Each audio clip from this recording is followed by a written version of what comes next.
ఇంత పెద్ద యుద్ధం దేనికి? నేనొక్కడనే యుద్ధం చేస్తా, కౌరవులందరినీ ఒక్క 5 నిమిషాల్లో ఓడగొడతా అంటాడు. భయం అయింది పాండవులకి.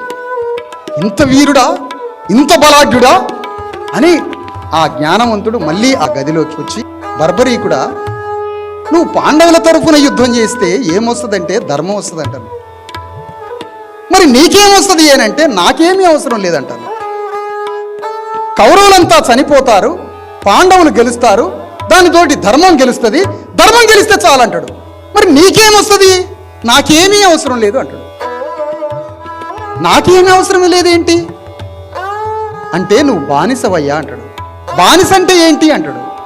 బానిస అంటే నీకంటూ ఆత్మ లేకపోవడం, నువ్వు శత్రురాజ్యంతో విలీనం కావడమే బానిస యొక్క లక్షణము అంటాడు. మరి ఇప్పుడు నేనేం చేయాలి అంటాడు. అంటే